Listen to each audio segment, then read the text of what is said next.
G'day, Geoff Lewis here from Seriously Series, and today I've got a bit of a different video, I guess, coming your way. It's not a servicing your 4x4 video, no, nothing like that, no special modifications on the Land Rover Series 3.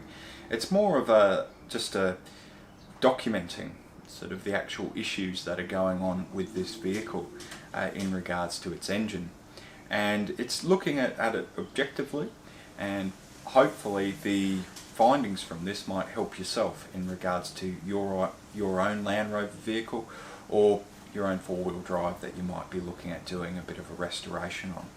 Anyway, if this sounds like a video that's of interest to you, you know exactly what to do. Click on that subscribe button down below, click on that notification button too, but most importantly, stay tuned.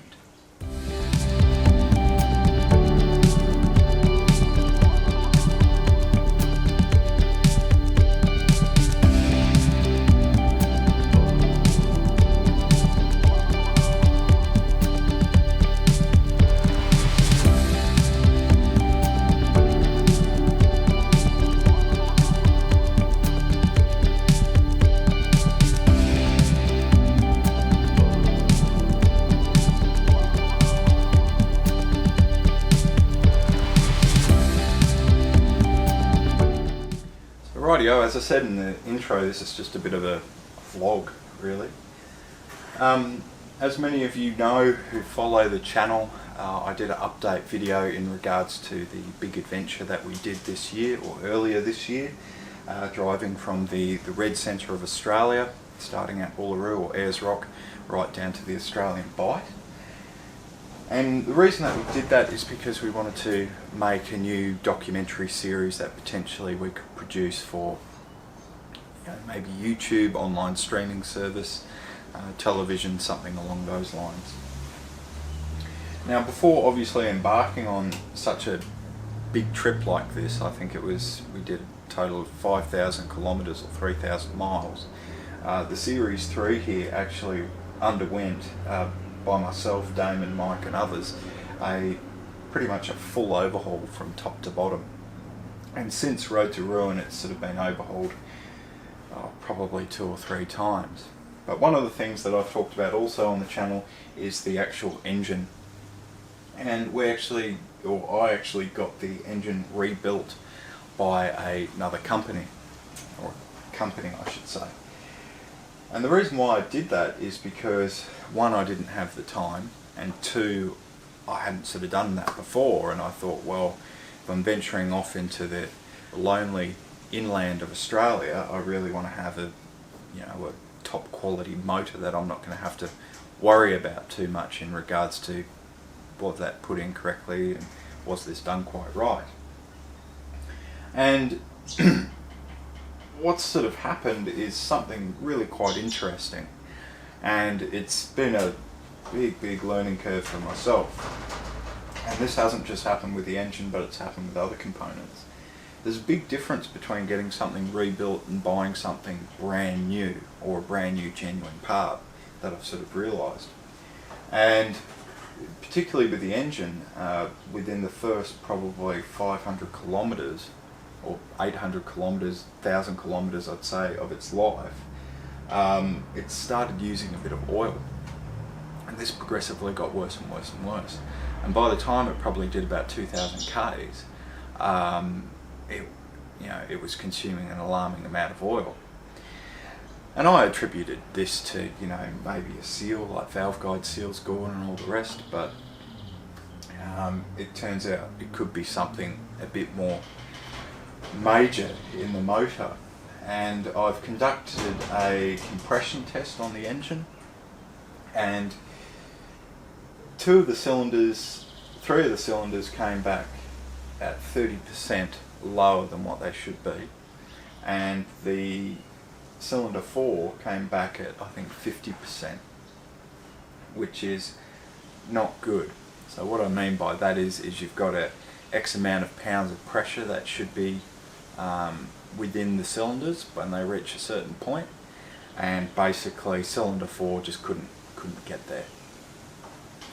I then called the place that actually did the rebuild, and they're really good about it. and asked them, what should I do? And they said, oh look, can you perform a leak down test? Which I went out and actually purchased a leak down gauge. And for those of you who don't know, this is a really handy test that you can do. And it basically, to keep it simple, you pump air into the cylinder, and you do it obviously one at a time. And what you're looking at is obviously you're putting in X amount of pounds of air into it, and you're looking at how that cylinder can actually retain or hold that air in the actual cavity in the block. And I did that, and cylinder 1 and 2 were okay. Cylinder 3 was down by 50 to 60%, and cylinder 4 we couldn't even get a reading on. So there's something pretty bad. The other good thing about a leak down test is you can actually see where the air's escaping in the motor. So let's say you've got a cylinder head that might be gone and you're not sure. You can actually use a leak down test gauge. And because you're pressurising the cylinder, if there's a crack in the head or anything like that, that'll obviously go into the cylinder head, the air will, via the crack, and then you'll get bubbles actually in your radiator. So we didn't have that, but we did have air coming out of the oil filler. So this potentially could indicate that there's a problem with the piston rings, which we still don't know until we actually take the cylinder head off. But this is just the risk you take of getting stuff rebuilt, and it's not a bad thing. It's just what happens. The same with the distributor that I got rebuilt. It's worked fine, but some of the parts that I thought they would have replaced, and I just took it for granted that they did, on closer inspection when we were out on the open road and having problems with it, turns out they hadn't. So the rotor button hadn't been replaced, the earth wire, which goes into a plastic block, hadn't been replaced either, and it was full of hairline cracks. So that was concerning, because if that broke, then we really would have been stuffed. So that's sort of what's happening here at the moment.